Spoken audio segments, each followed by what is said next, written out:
NFL with a big game we like to call Big Number, Big Question. Looking ahead to next season with some help from our friends over at DraftKings Sportsbook. Right now, the Bills are AFC favorites at plus 550 and are currently taking on the most money at DK of any team to win the AFC. Buffalo hasn't won the AFC since 1993, but has reached the AFC title game twice this decade. Jeff Saturday, Super Bowl or bust for the Bills next season, yes or no? Absolutely. Fired Sean McDermott. Why? Because we lost the divisional championship in overtime.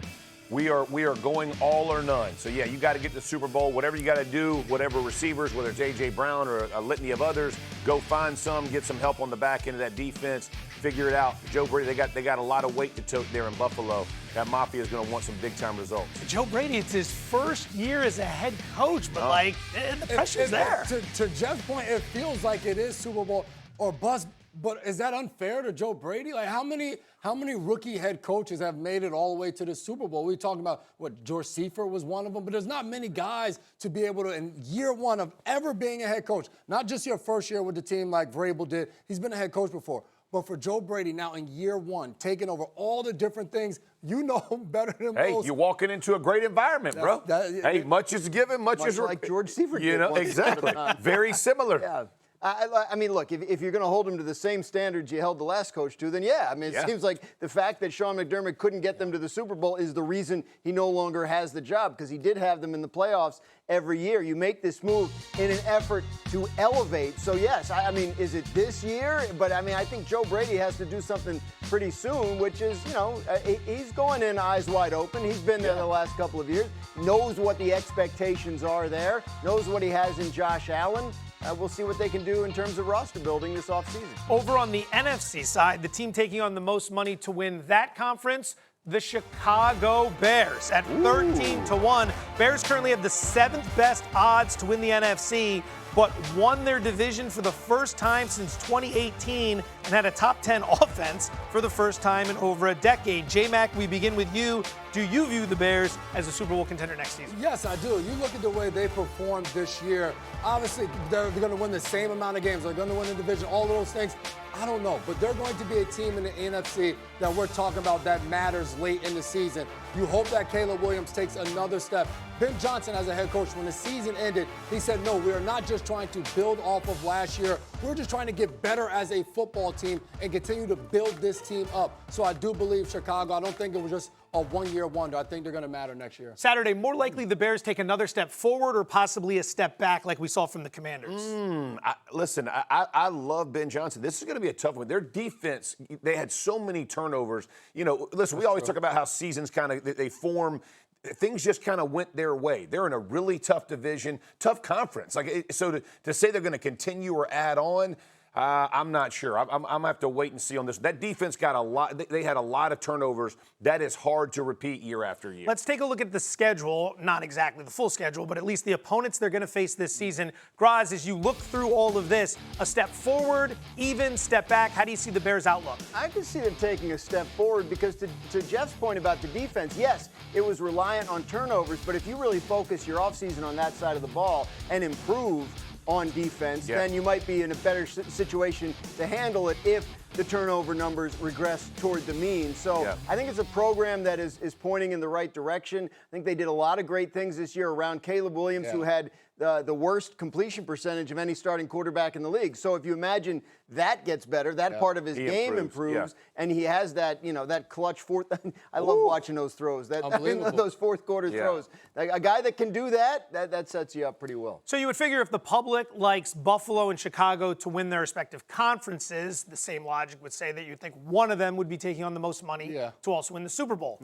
Wrong. At DraftKings, I don't know why I had to do it to you. You just tried to help me out. It was just like I could put the finger right in your face. It's actually Big Blue. The old New York Giants at 70-1 to win the Super Bowl, taking the most action at this early stage. Graz. 70-1. Can the Giants experience a Patriots-like turnaround next season? They could. I mean, look, John Harbaugh is a real head coach, and that program should improve just by adding him to the mix. They have a good young quarterback. Malik Neighbors comes back. They got good pieces up front on defense.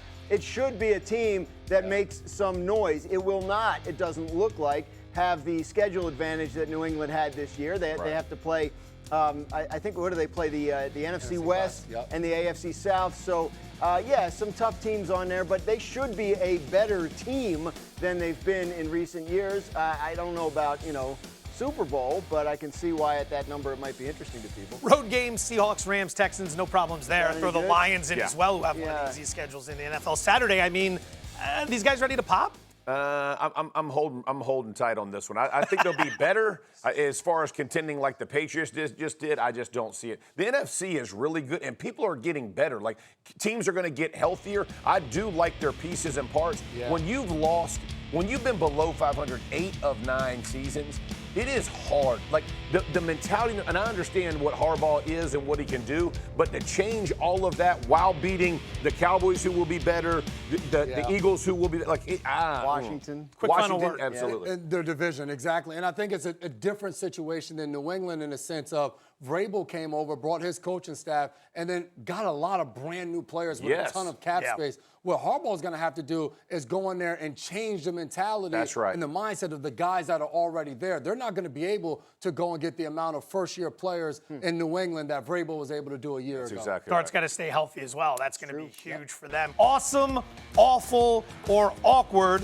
Super Bowl edition.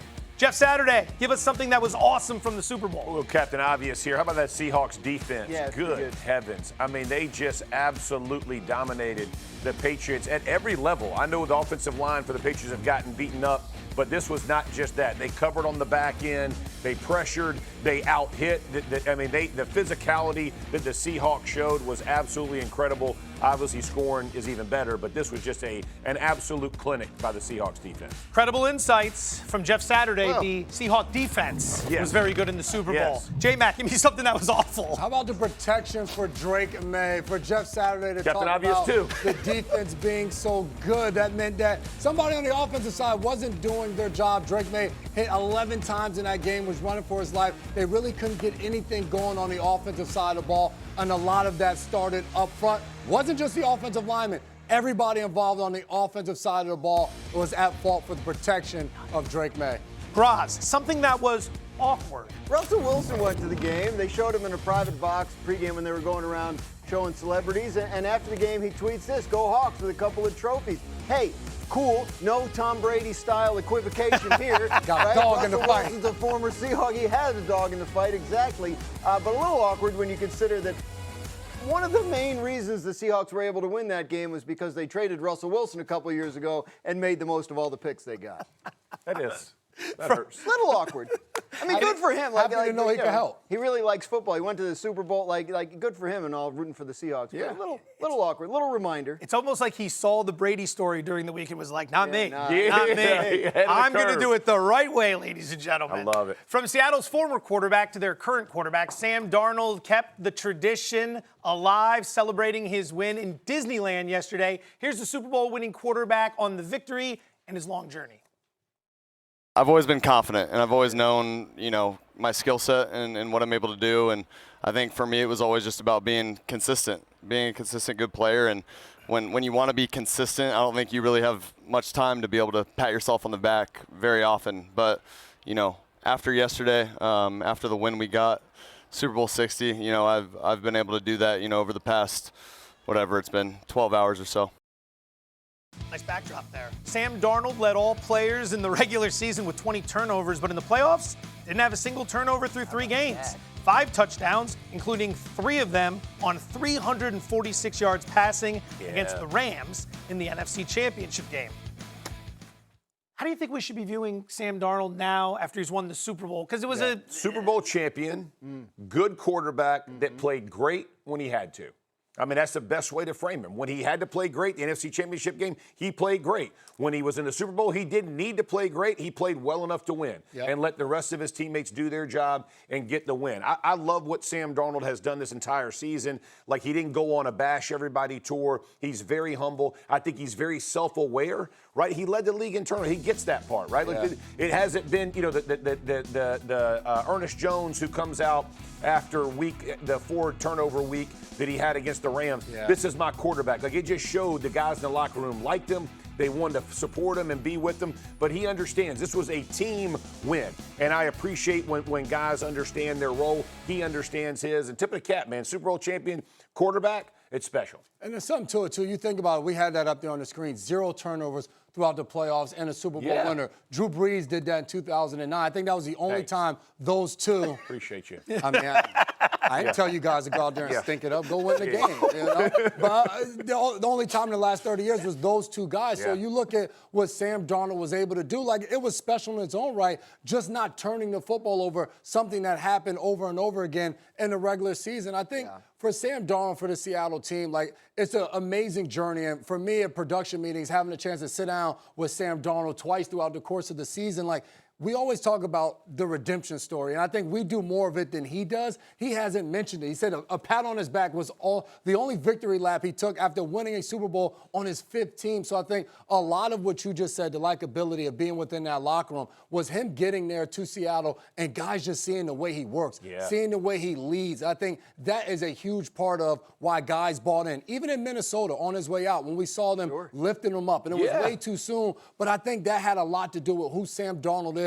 When a guy like that walks into your locker room and everybody knows his journey because it's been so publicized, but then you see who he is and how he carries himself, like, he's so deserving of this, and you can see how much the guys love him. Can I add this, too, because you said it in the first hour when we discussed him. His ability to not take the drive-killing plays in the Super Bowl was just as effective as not turning it over, right? He slid away from sacks, got rid of the ball, dumped it off, took whatever medicine he needed to take at the time he did, and when the opportunity presented itself, he made those plays. But I thought you brought that up earlier, and that is a great point because that was the difference, right? In a 12 or 9-0 game, I mean, this ugly defensive game that no one wants to see except for J-Mac, but we're all stuck watching it, and then you see him not make the fatal flaw. It was impressive. Hallmark of intelligence, not that I have it, but I've heard this, is the idea that you're able to adapt to different situations, do what the situation calls for. That situation didn't call for 500 yards in a shootout. That's Two teams are going to hang 40 points. That situation called for letting the defense carry the day. You and the running back handle your business offensively, put everyone in a position to win. And I think that's the lesson here of Darnold on the Seahawks is that, you know, he's really very much, this is a quarterback that's an important piece, but not, you know, the central piece around which everything has to revolve. And I think we see this at two different extremes. Teams either want to win when they have the quarterback on the rookie contract, or they feel like they have to pay the quarterback $50, $55, $60 million a year. The Seahawks found a middle ground with a quarterback who fits that middle ground. You can ask him to throw on 3rd and long all day against the Rams because you feel like that's a good matchup against their secondary, and he delivers. And in the Super Bowl, you can ask him to just, hey, man, make sure you handle pressure. Don't make the game-killing play, and he handles that as well. So it's a testament to their ability to build their roster and to put their money where their mouth is when they talk about let's not pay great player money to a good or even very good player. Probably not enough made about the job John Schneider's done as the general manager in Seattle because that team having to get through just that division, let alone everybody else.